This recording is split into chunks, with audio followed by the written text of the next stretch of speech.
We're here for round 2. We are on the play. We are keeping this lovely hand. We unfortunately could not do anything on 1 because we have to use this Evolving Wilds to get our swamp. And then we have to play our mountain, and then our plains goes last. This is fine. We're doing this now. Let's just save the trouble. It also makes our opponent think we're playing heavy black when we're actually not.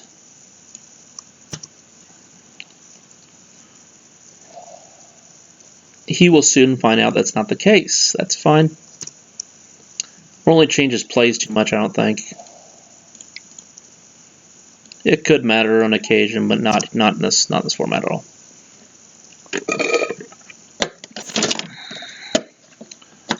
So like I said in the last video, I will be going to Joplin this weekend to play in a PPT. So I kind of want to practice for this set a little bit. Get some drafts underneath my belt. That's why I'm doing these. I like this set a lot. I think it's a lot of fun.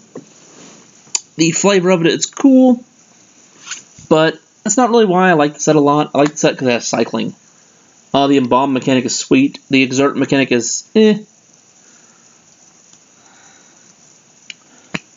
And when you're drafting a set, you kind of want to start in red. It seems to be the most aggressive color. It also has the best removal spells in Deemworthy and Magma Spray. He pitched a Cartusa Zeal to Tormenting Voice on turn 2 to draw. That is awesome that he did not do anything. So here we could cycle twice for our turn to guarantee we play this Talkrop on 4. Nah, we're just going to play the 3-drop and be happy. That's perfectly fine.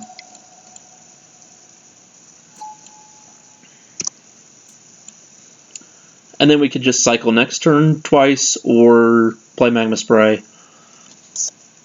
Our opponent is probably mana screwed because he's Tormenting Voice on 2. Another red-green opponent. Great. Green is pretty beefy in this set.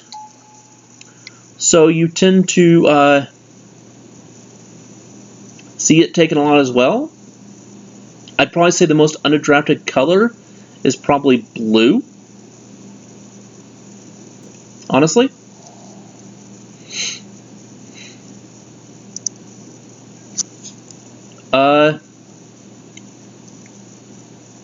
As far as that goes. So when I start drafting, I like to draft either a red card first if it's really good, or I like to go into white right away. Those are my 2 choices. I go into black a fair amount too, and I do go to green a fair amount, but it all just depends on what you open, but those are where I start off.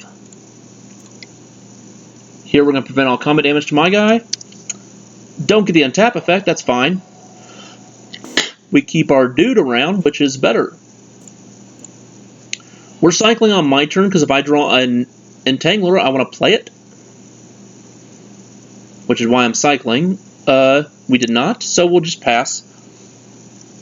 Usually you want to cycle at the end of your opponent's turn in this set, but I do have a lot of 2-drops, so I do want to see if I draw them. That's why I'm cycling now and not later. I could have Magma Sprayed his guy, but I want to save that for case he has a better creature. Oh, that's unfortunate. Is that would have worked? Yeah, that would have worked more. That would have been better if I would have used that. Ordering, that's fine. He's going to do 2 damage to one of my guys. Probably going to knock off the Initiate. That's who I would hit. Usually the Javanier... Okay. Usually the Javanier is better in blue-red.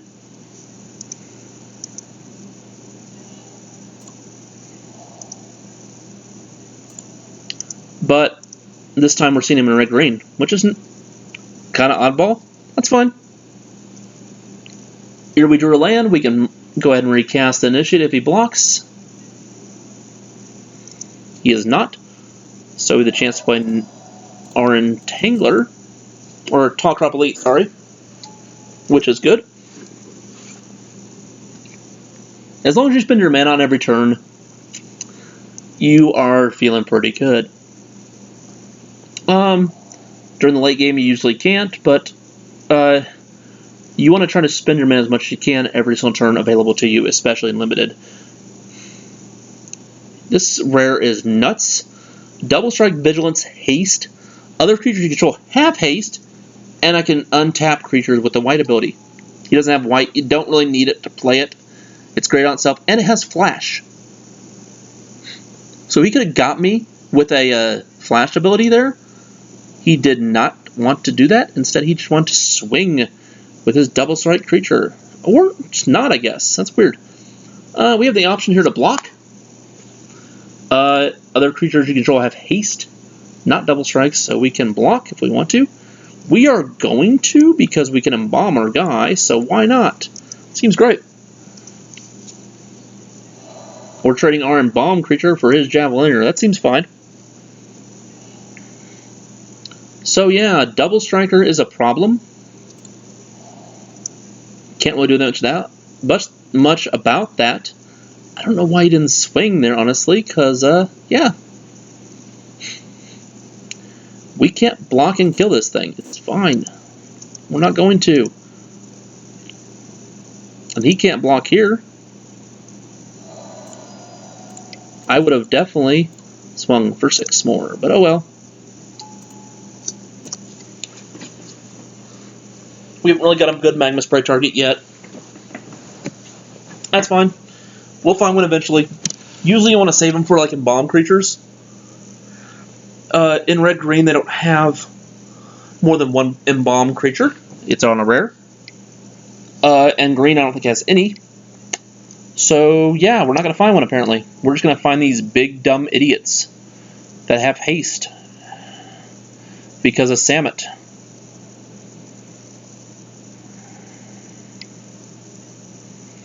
Here I'm going to trade a 2-for-1 because we need to just not take 1,000.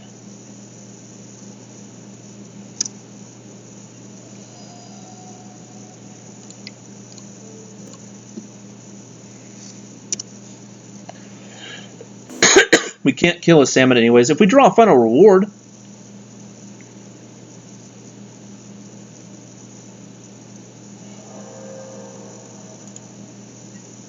then that's fine.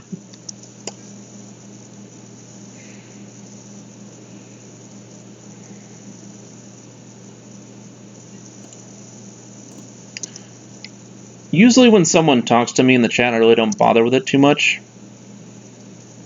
It's not because I'm being rude. It's just most of the conversation's not really meaningful. So, yeah. If I know you, I'll talk to you. Like I've definitely matched up against LSV before, or Caleb Durward, or a couple of other friends, and yeah, I'll talk to them in chat. Usually if it's a friend of mine, I'm usually on the Facebook with them as well. Testing. But, yeah. I don't use the chat too much either for talking. It's fine. Here he's going to swing for 10. That's a lot.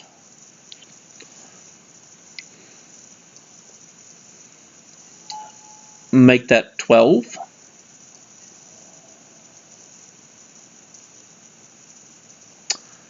Yeah, Samut is good.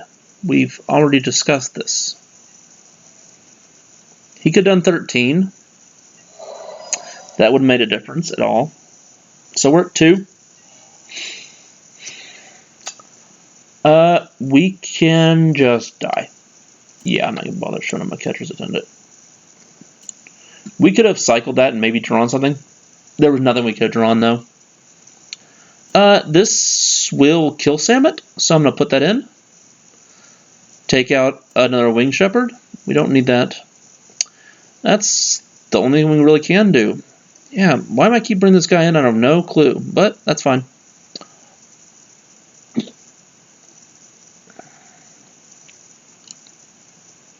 This pyramid is basically a City of Brass.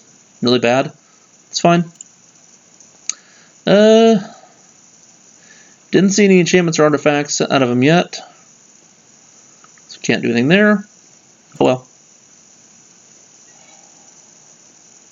Yes, I would like to play first. Yes, I would like to keep. And I would like to play this Evolving Wilds and go get a Plains.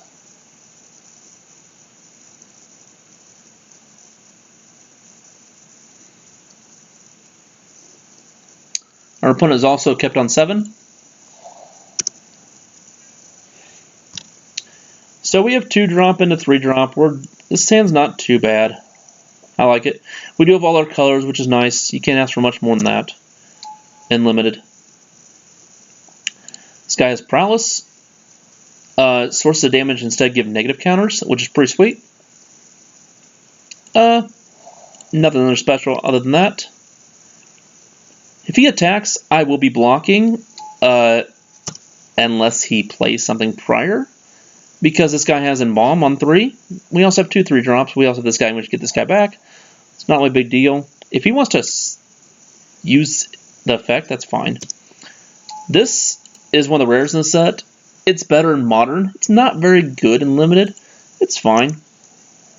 He's not attacking. I would attack before you play your cards if they don't affect the board. Why don't people do that ever? So weird. Anyways.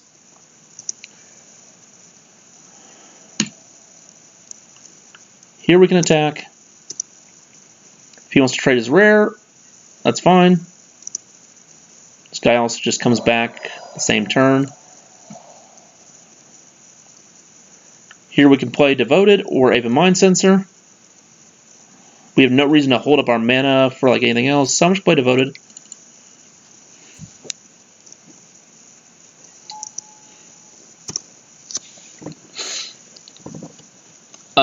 We could have played Mindcensor there. Doesn't really matter, honestly.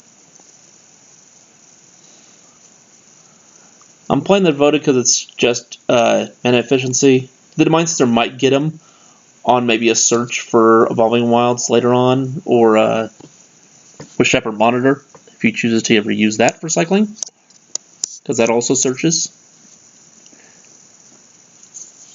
You don't really search your decks too often and limited, so it's not really a big factor.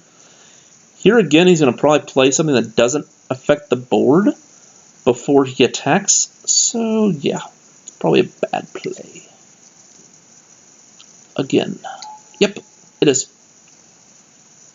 It tells me you do not have any spells or light spells in your hand. So if I was considering a block there, it'd be more likely I would block. It doesn't matter, he isn't attacking. I'm not going to kill any of his creatures, so I'm not going to really worry about that.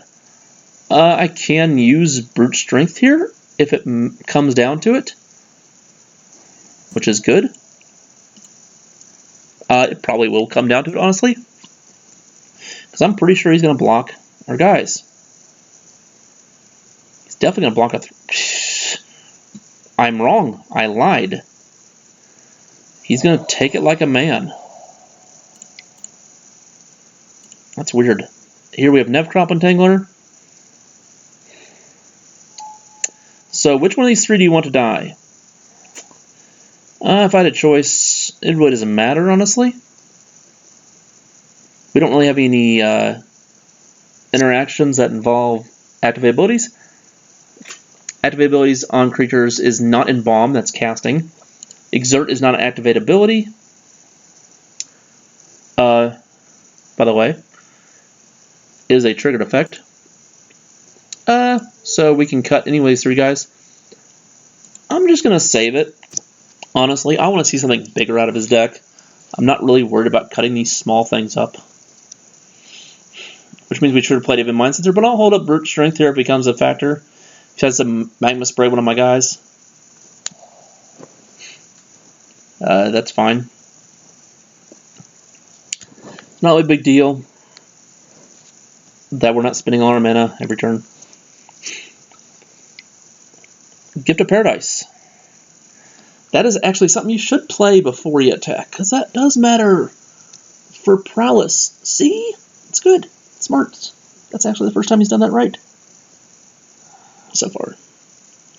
Ugh. Excuse me.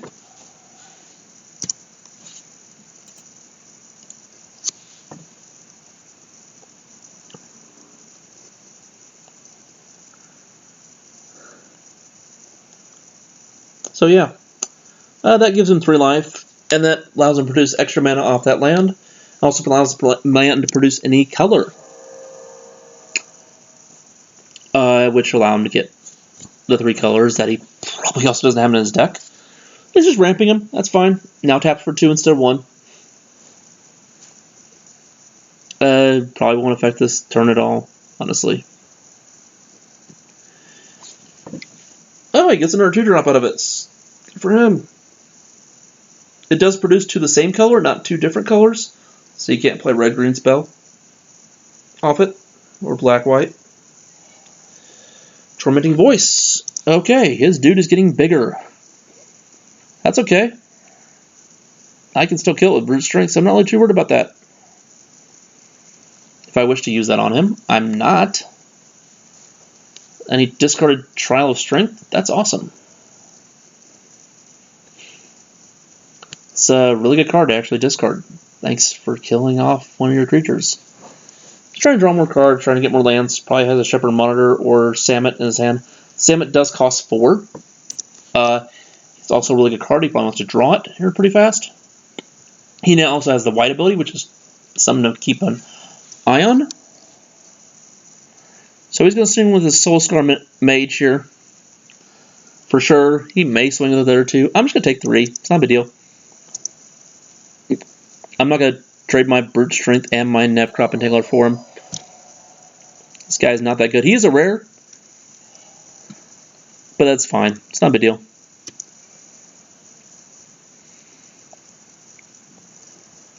I'm just going to go ahead and swing all out. Punch through 7 damage. If he chooses to block here, awesome. I'll get him with Brute Strength.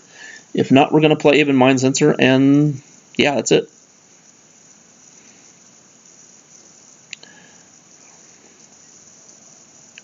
He should block, but we'll see if he does. And since we have an instant speed creature, we can hold up Brute Strength or play Aven Mindcensor here on next turn. Well, depends on what he does. It's awesome for Flash.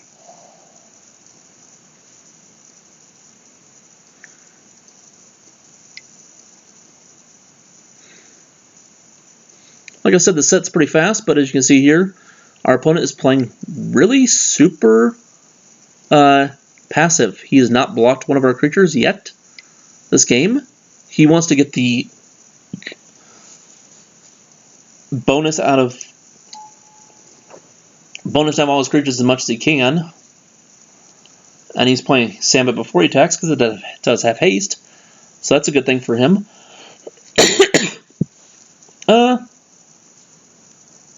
We're taking a lot here. Our Aven Mindcensor will probably come down and do some blocking duties. I do have cut ribbons for Samut, which is nice. Samut. I don't think he has a green 1-drop. There's not a green 1-drop that actually does damage here, so there's no really worry about here. Is he not attacking with his other guys? That's awesome. Okay. He's exerting his Bitterblade Warrior. I don't know why. Just to get extra damage in? Cool.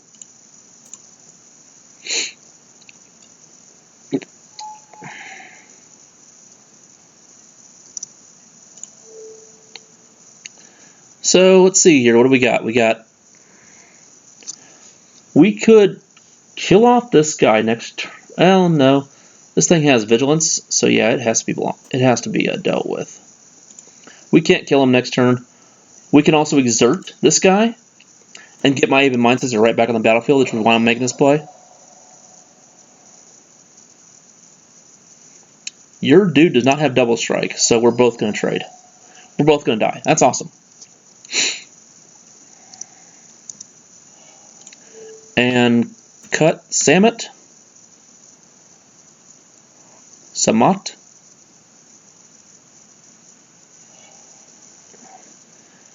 And then we're going to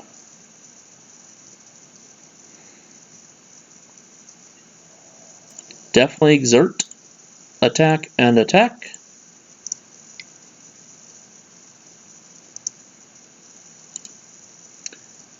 If he does damage, then I get...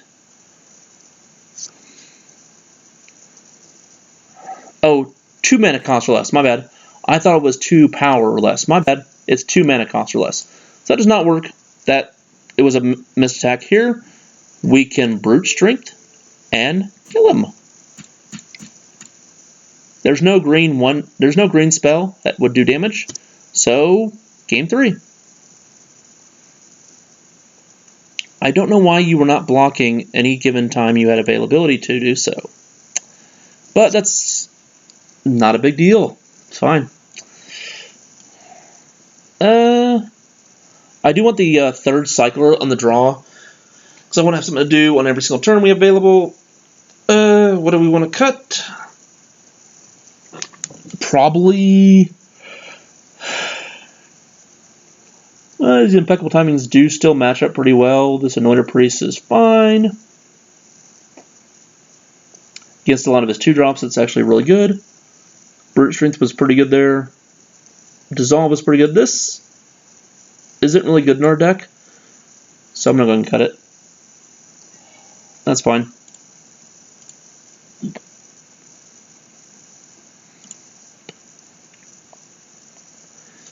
Game 3, we're on the draw. We have our rare, Glorybringer. We also have a Plains, which is good. For our 2-drop, we can also cycle on 2, but we're not going to. We have a 2 and a 3, which is great. Keep. Our opponent's 1 is 6.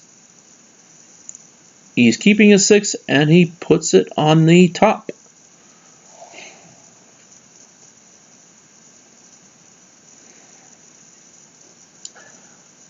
So this Paris Mulligan is still pretty cool and new. I know it's been a long time since we've had it. We've had it for about 2 years now.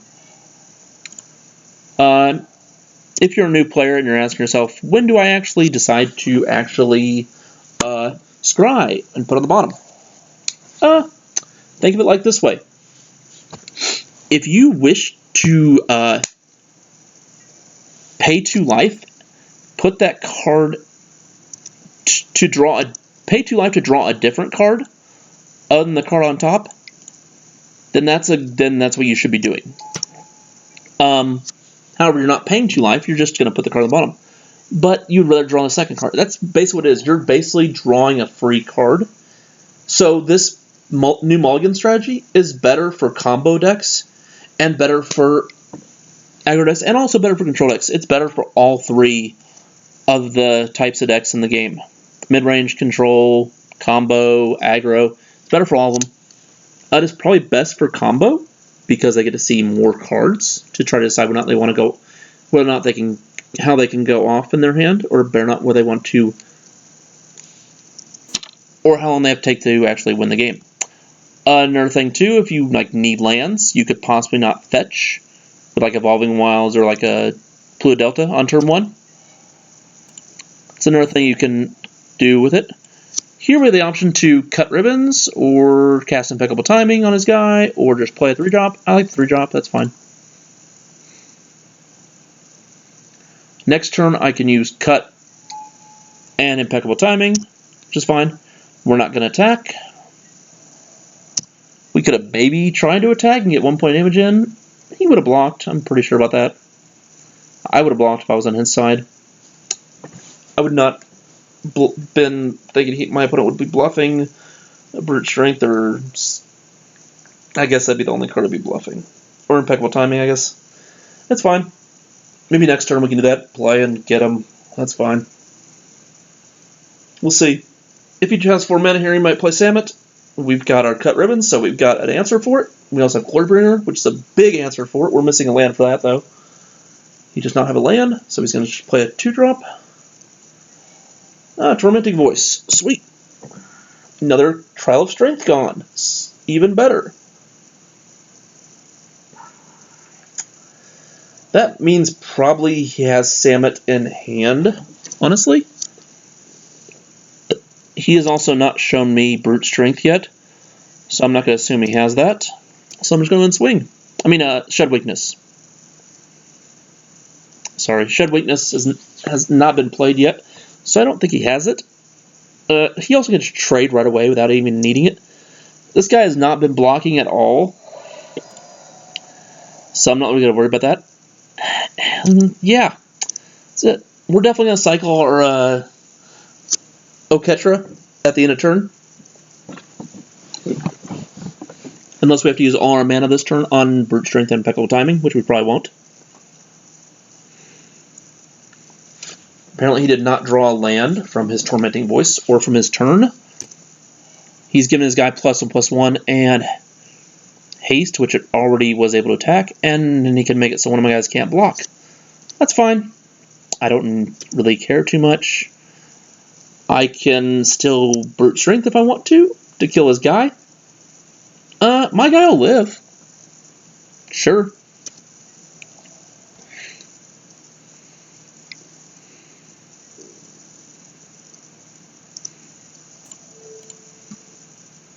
Seems fine. Usually Brute Strength is a combat trick you want to use in attacking because it gives trample. This is perfectly fine. He is now cussing at me in a different language. That's not nice, but that's fine. It's also the reason why I don't use the chat too much, because people tend to be very childish when they're playing this game online. Because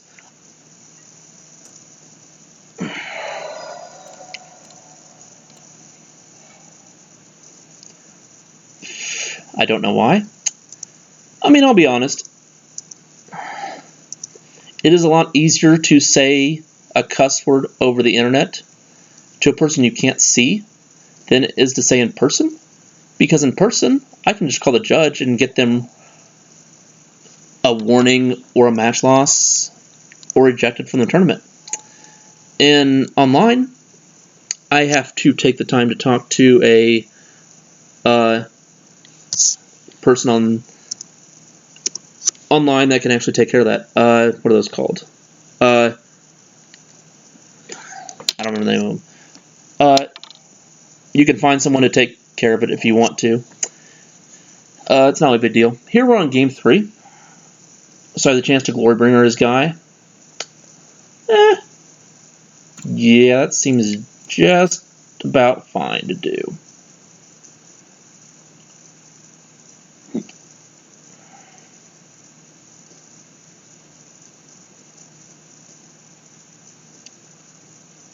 If he played this is the biggest thing he could do last turn. Yeah, his hand is not at all threatening. So, I'm not worried at all about this thing living. Wait.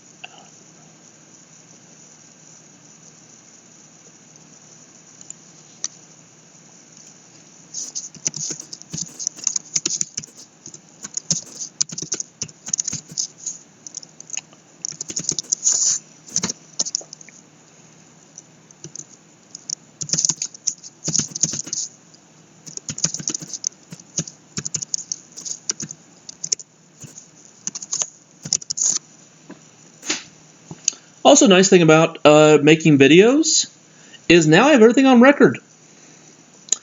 I can send this to Wizards and get his account checkmarked. And if he's done a lot of cussing at a lot of different players, his account will get banned or will get suspended for a couple of months if I wish to. I don't know if I will or not. So we will see. We're basically going to wait here 6 minutes. If he comes back, I will go ahead and unpause the video, but otherwise I'm just going to pause it. So we've waited about 3 minutes. He hasn't really said anything. He hasn't really come back. He said something. Pretty dumb video, bud. Huh. Okay. I don't know what we've done wrong here. We've played our spells. We've done what we're supposed to do in draft, is beat our opponent. We've accomplished that goal. He got a little mana screwed, and now he's butthurt. That's basically what happened here. Wow. You didn't draw your rare. Darn. I don't know what I'm doing wrong. But in a minute here, I'm going to show you how to actually handle this issue, so you can get this guy possibly banned or suspended for a little while if you want to. So when we get this done, I'll bring him back and wait for them. Okay, so our opponent just timed out. I recommend when this happens to you, never to leave your screen. Just kind of keep an eye on it, because they do tend to come back in on occasion and try to win the match by timing you out. So make sure you keep an eye on that. I'm going to make a video and show you how to fix this problem. I recommend never really being a jerk online, and really never trying to also antagonize people to do this to you. Just saying, you don't want to get in trouble, because they can block and destroy your account, and you've spent money on it, so why bother doing that? There's no reason for it. Be nice, be a human being. Alrighty, we are now 1-1 in this league, and we're back for round 3.